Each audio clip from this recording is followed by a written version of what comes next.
In May 1943, an entire army vanished from the war. Not destroyed in one battle, starved, trapped, and finally broken.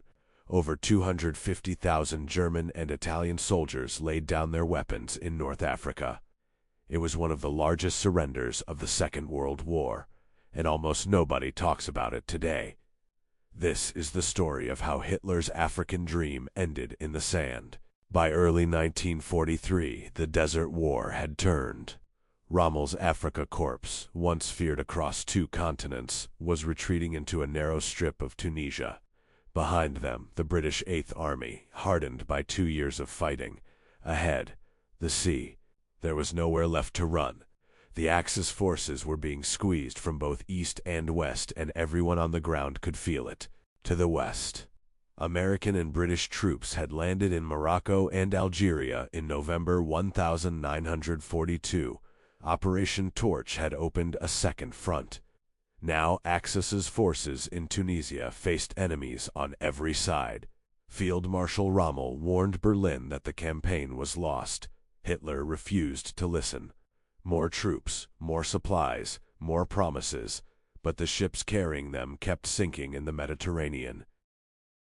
The Axis's last hope was a fortified barrier called the Mareth-Line, built by the French years earlier.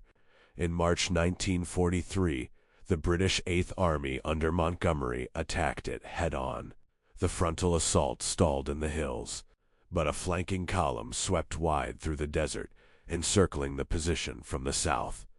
Trapped in a pincer, the defenders had no choice but to fall back again.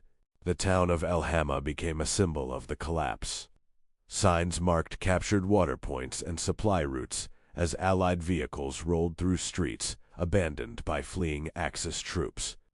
What had once been a defensive stronghold turned into just another stop on the long retreat north.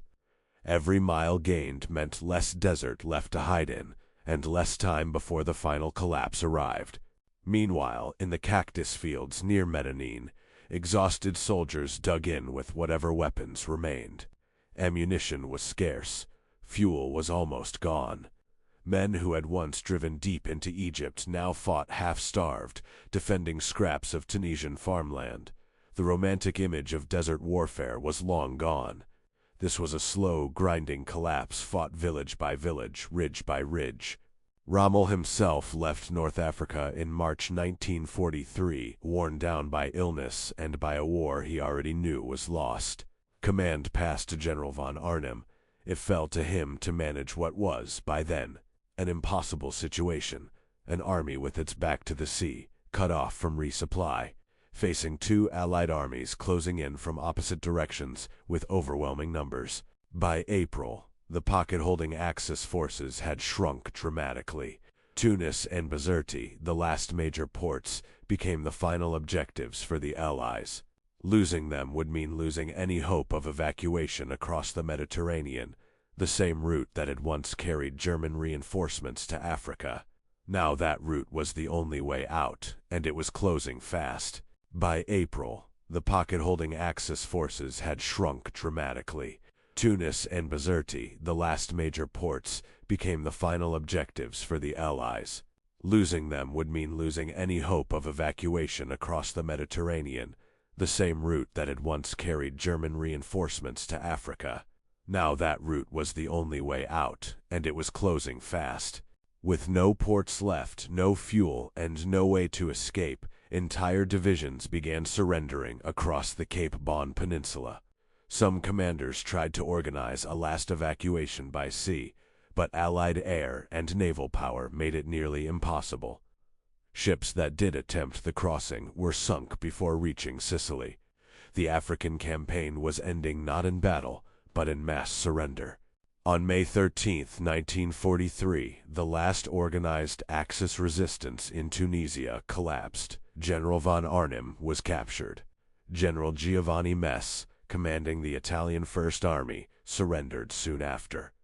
Between 238,000 and 300,000 German and Italian soldiers went into Allied captivity, one of the largest single surrenders of the entire war. Larger even than Stalingrad, the scale was almost impossible to process.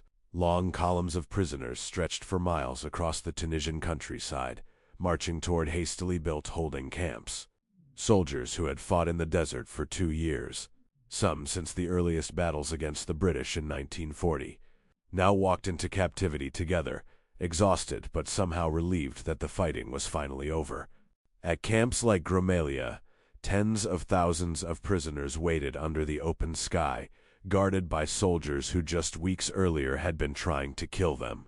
Photographs from these camps show men shaking hands, sharing cigarettes, even smiling for the camera. For many, survival itself felt like victory, regardless of which uniform they had worn. For the Allies, the victory in Tunisia meant the entire North African coast, from Morocco to Egypt, was finally free of Axis control. The Mediterranean was opening up. Convoys could sail with far less danger, and an invasion route into Europe itself, through Sicily and Italy, now stood open for the first time since the war began. The human cost had been enormous on both sides. Allied casualties in the Tunisian campaign totaled roughly 76,000. Axis losses were far higher. Hundreds of thousands captured, killed, or wounded across the entire North African campaign since 1940, an entire theater of war, fought across deserts and mountains, had finally reached its conclusion. For Hitler, the surrender in Tunisia was a catastrophe he had refused to see coming. He had poured men and material into Africa long after the campaign was unwinnable, chasing a strategic dream that had already collapsed. The loss of an entire army group so soon after Stalingrad exposed just how badly Germany's war machine was beginning to crack. The war in North Africa had lasted years, through Libya, Egypt, Tobruk, El Alamein, and finally Tunisia. Many had fought under Rommel at the height of his fame.